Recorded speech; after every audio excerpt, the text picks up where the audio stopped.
Welcome to the Christmas Eve edition of Bible Time. If you're watching this before our services this afternoon at 1, 3, and 5, would you just take a few moments to pray for those services?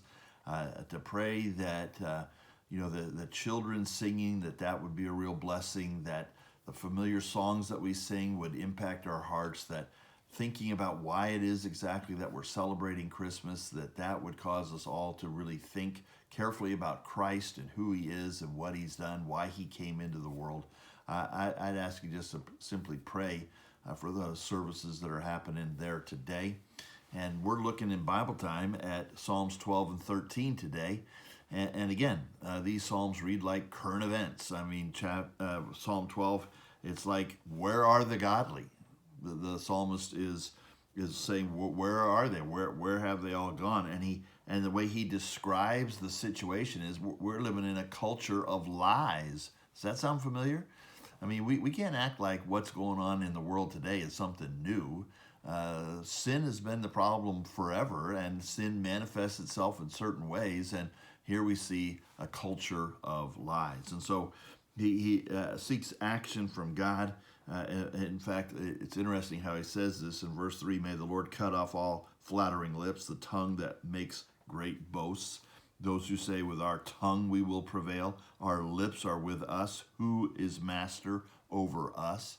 He's asking God to strike right where the sin is happening, at the tongue. And the comparison here, the great contrast that's made here between the lies of man, the word of man, compared to the word of God. Verse 6, the words of the Lord are pure words, like silver refined in a furnace on the ground, purified 7 times. Aren't you glad you have the Bible?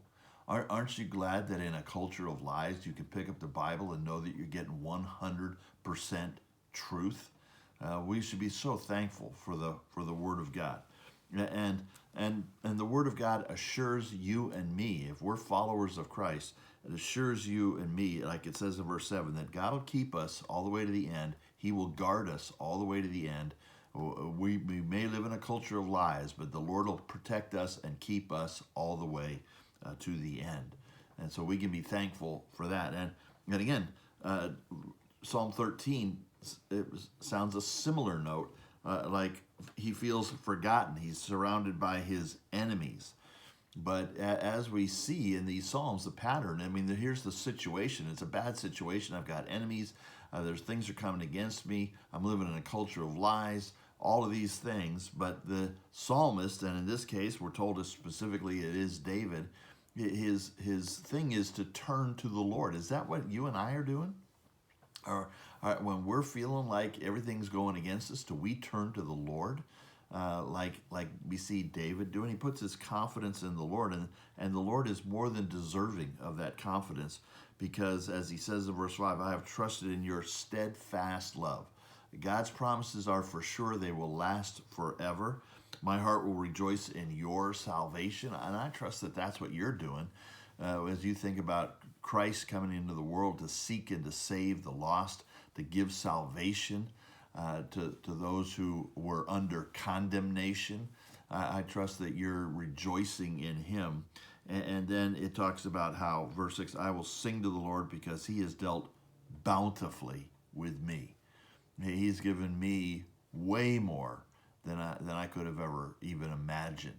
And I trust that if you're going to a church service today, a Christmas Eve service, that you will sing to the Lord out of a heart that's grateful for how bountifully he has dealt with us. So great Psalms to look at, great things to think about, especially today, Christmas Eve. I trust that you'll be blessed and encouraged today, and we'll see you tomorrow on Christmas Day for more Bible time.